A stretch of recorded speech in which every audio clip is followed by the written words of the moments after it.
अगली बड़ी खबर का रुख कर लेते हैं। अगली बड़ी खबर अखिल भारतीय अखाड़ा परिषद के अध्यक्ष महंत नरेंद्र गिरि की आत्महत्या से जुड़ा हुआ। इस मामले में हर दिन नए नए खुलासे हो रहे हैं। आपने सुसाइड नोट में उन्होंने जिस रजिस्टर्ड वसीयतनामा का जिक्र किया था, उसमें उन्होंने महंत बलबीर गिरि को अपना उत्तराधिकारी बनाया है। इतना ही नहीं, महंत नरेंद्र गिरि ने एक नहीं बल्कि 3 बार वसीयत बनाई थी। हर बार उन्होंने अपना उत्तराधिकारी बदल दिया।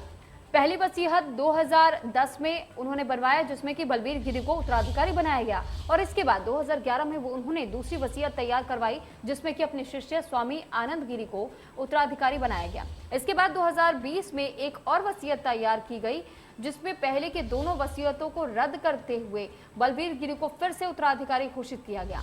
महंत नरेंद्र गिरि के वकील ऋषि शंकर द्विवेदी ने बताया है कि महंत नरेंद्र गिरि ने 4 जून 2020 को पहले ही दोनों वसीयतों को निरस्त करवाते हुए तीसरी वसीयत लिखवाई है, जिसमें उन्होंने बलबीर गिरि को अपना उत्तराधिकारी बनवाया। वकील ऋषि शंकर द्विवेदी ने बताया है कि मठ के बाइलाज के मुताबिक वसीयत के अनुसार ही उत्तराधिकारी तय होता है। महंत नरेंद्र गिरि की आखिरी वसीयत के मुताबिक बलबीर गिरि ही अगले महंत बनेंगे। उन्होंने निरंजनी अखाड़े के पंच परमेश्वरों के मुताबिक श्री मठ बाघंबरी गद्दी को बड़े हनुमान मंदिर का संचालन करना होगा। इस पर अधिक जानकारी के साथ संदीप तिवारी संवाददाता हमारे साथ जुड़ चुके हैं। संदीप, आपसे जानकारी चाहेंगे कि महंत नरेंद्र गिरि के जिस वसीयतनामे का जिक्र हो रहा है, कहा जा रहा है कि 3 बार इसे बदला गया, 2 बार जहां बलबीर गिरि का नाम था, 1 बार आनंद गिरि का भी नाम था। इसको लेकर और क्या कुछ अपडेट्स हैं?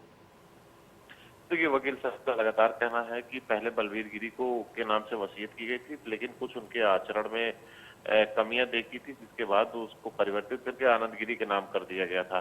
बाद में जब आनंद गिरि का स्वभाव और उनकी जो कार्यशैली है, उनका जो क्रियाकलाप है, उसमें उनको संदिग्धता थी, तो उन्होंने एक बार फिर से 2020 में अपनी वसीयत बदल के और उसमें बलबीर गिरि को अपना उत्तराधिकारी बना दिया। जो अब वकील का कहना है कि अब इसी वसीयत के हिसाब से जो है वो मठ का उत्तराधिकारी जो बलबीर गिरि को बनाया जाएगा, क्योंकि इसी तरीके से जो है वसीयत के अनुसार ही स्वयं आनंद गिरि माफ करिएगा नरेंद्र गिरि भी जो है वो मठ के उत्तराधिकारी थे, उनको गद्दी मिली थी। तो अब इसमें एक चीज ये हो रही है कि एक तरफ तो पंच परमेश्वर का निर्णय कहा जा रहा है कि उनके द्वारा उत्तराधिकारी निर्धारित किया जाएगा, निरंजनी अखाड़ा जो है वो उत्तराधिकारी। तो अब इसमें तमाम चीजें ऐसे सामने आ रही हैं कि क्या अब इसमें एक बार फिर से ये हो जाएगा कि वसीयत और पंच परमेश्वर इन लोगों में कहीं ना इस तरीके की चीजें शुरू हो जाएं कि तू बड़ा कि मैं वाला स्थिति उत्पन्न हो जाए। लेकिन वकील का दावा स्पष्ट है कि जो वसीयत में लिखा है वही जो है उस मठ का उत्तराधिकारी बनेगा, क्योंकि ऐसा उनके बायलॉज में लिखा हुआ है। ठीक है, लेकिन संदीप, ये 3 बार वसीयतों को बदला गया, फिर अचानक से अब जिस तरीके से ये खबर सामने आई कि महंत नरेंद्र गिरि नहीं रहे, इसको लेकर के फिर भी अभी तक ये कयास जताए जा रहे कि हो सकता है उत्तराधिकारी के नाम की एक बार जब घोषणा हो तो फिर से कुछ बदलाव देखे जा सकते हैं। क्या ये मुमकिन है? क्योंकि जो उनके वकील रहे थे, उनके वकील की तरफ से तो ये साफ कर दिया गया है कि अगर वसीयतनामे को फॉलो किया जाए तो उत्तराधिकारी के तौर पर बलबीर गिरि ही है, लेकिन वही अभी तक किसी भी अखाड़ों की तरफ से इस पर सहमति नहीं जताई गई है।